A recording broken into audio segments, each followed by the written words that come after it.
ગુજરાતના રાજા સિદ્ધરાજને બધી વાતે સુખ હતું, દુઃખ માત્ર એક જ હતું, તેને કોઈ સંતાન ન હતું. નહોતો પુત્ર કે નહોતી પુત્રી.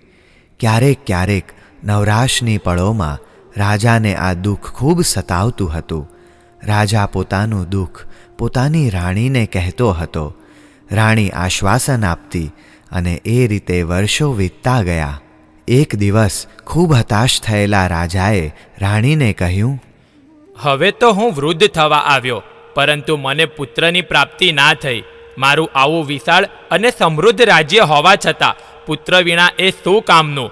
સુંદર કમળો વિના પાણી ભરેલું સરોવર જેમ ના શોભે, સૂર્યના પ્રકાશ વિના જેમ દિવસ ના શોભે, દાન વિના વૈભવ ના શોભે, મધુર વાણી વિના જેમ ગૌરવ ના શોભે, સમૃદ્ધિ વિના જેમ ઘર ના શોભે, તેમ પુત્ર વિના કુળ નથી શોભતું. સંસારમાં સારભૂત બે વસ્તુ ગણાય છે, પૈસો અને પુત્ર. આ બે વસ્તુ વિનાનું જીવન નકામું. પુત્ર વિનાનું કુળ સંધ્યાના રંગોની જેમ અને વીજળીના ચમકારાની જેમ જલ્દી નાશ પામે છે. રાણીએ મધુર ભાષામાં આશ્વાસન આપતા કહ્યું, સ્વામીનાથ, જે વાત ભાગ્યને આધીન હોય તે અંગે શોક કરવાથી શું મળે? આપણા ઉપર દેવોની કૃપા નથી.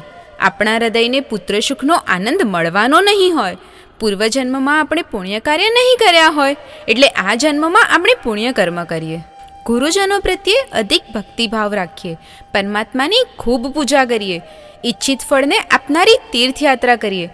આવી ધર્મ આરાધના કરવાથી જ ક્યારેક પુત્રનું સુખ મળી શકશે. રાજાને રાણીની વાત ગમી. રાજાએ સર્વપ્રથમ તીર્થયાત્રા કરવાનો નિશ્ચય કર્યો. એ નિર્ણય જણાવવા તે હેમચંદ્ર સુરીજીની પાસે ગયો. ગુરુદેવ, મારી ઈચ્છા તીર્થયાત્રા કરવાની છે, પરંતુ મારી ઈચ્છા આપની સાથે તીર્થયાત્રા કરવાની છે. મારી આગ્રહભરી વિનંતી છે કે આપ તીર્થયાત્રામાં સાથે પધારો.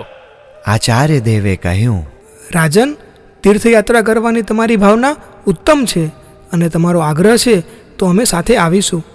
રાજા ખુશ થઈ ગયો. તેણે આચાર્ય દેવનો ખૂબ ખૂબ ઉપકાર માન્યો. યાત્રાની તૈયારીઓ શરૂ થઈ ગઈ. પ્રયાણનું શુભ મુહૂર્ત જોવાઈ ગયું. શુભ મુહૂર્તે રાજાએ શત્રુંજય ગિરિરાજ તરફ પ્રયાણ કર્યું. પ્રજાજનોએ ઉમળકાભેર વિદાય આપી. અનેક મુનિવરોની સાથે આચાર્ય દેવે પણ રાજાની સાથે જ પ્રયાણ કર્યું. રાજા સિદ્ધરાજ રાણી સાથે રથમાં બેઠેલો હતો. તેણે આચાર્ય દેવને વિનંતી કરી, ગુરુદેવ, આપને હું એક રથ આપું છું. આપ પગે ના ચાલો, વાહનમાં બેસો. આચાર્ય દેવે કહ્યું, અમારાથી વાહનમાં બેસાય નહીં. પગરખા પહેર્યા વિના ઉઘાડા પગે જ અમારે ચાલવાનું હોય. જો અમે વાહનમાં બેસીએ તો વાહનને ખેંચનારા ઘોડાઓને કષ્ટ થાય અને વાહનની નીચે અનેક નાના મોટા જીવોની હિંસા થાય. માટે રાજન, અમે વાહનમાં નહીં બેસીએ. રાજાને આચાર્યની વાત ન ગમી. તેને થોડો ગુસ્સો આવ્યો. ગુસ્સામાં ને ગુસ્સામાં તેણે આચાર્ય દેવને કહ્યું, ભલે તમે મોટા મહાત્મા કહેવાતા હો, પરંતુ મારે મન તમે મૂર્ખ છો, જડ છો, તમે કંઈ સમજતા નથી. આચાર્ય દેવ મૌન રહ્યા. સિદ્ધરાજનો રથ આગળ ચાલ્યો. આચાર્ય દેવ થોડું અંતર રાખીને ચાલવા લાગ્યા. સિદ્ધરાજ આચાર્ય દેવ પાસે આવતો નથી. આચાર્ય દેવ સિદ્ધરાજ પાસે જતા નથી. એક દિવસ ગયો, 2 દિવસ ગયા, 3 દિવસ ગયા. સિદ્ધરાજ જયસિંહ અકળાયો. તેને લાગ્યું, જરૂર આચાર્યદેવ મારા પ્રત્યે નારાજ થયા લાગે છે. મારી વિનંતીથી તેઓ મારી સાથે આવેલા છે, તો મારે એમના મનને દુભાવવું ન જોઈએ, પ્રસન્ન રાખવું જોઈએ.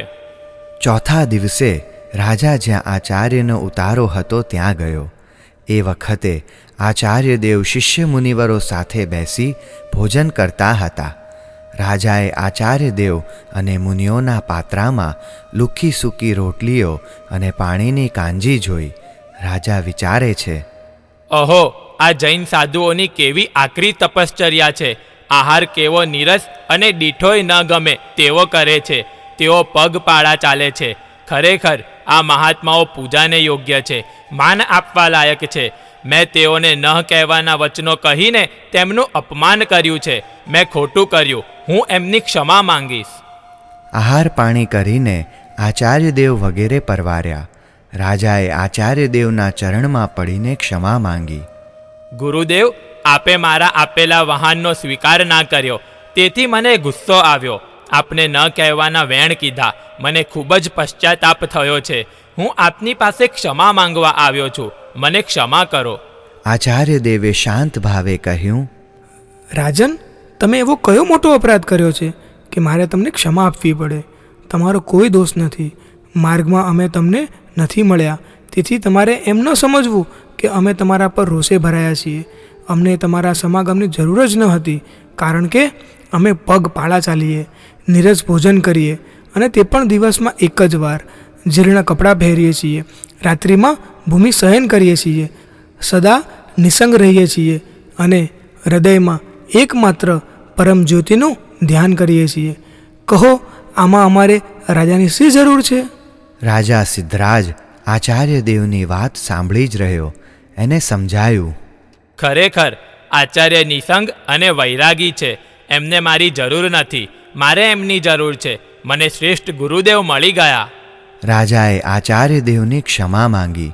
આચાર્ય દેવે આશીર્વાદ આપ્યા. રાજા પોતાના સ્થાને ગયો, પરંતુ પછી તે રોજે રોજ આચાર્ય દેવને મળવા લાગ્યો. એમની પાસે બેસીને જૈન ધર્મનું તત્વજ્ઞાન મેળવવા લાગ્યો. એમ કરતાં કરતાં તેમનો સંગ પાલીતાણા પહોંચી ગયો.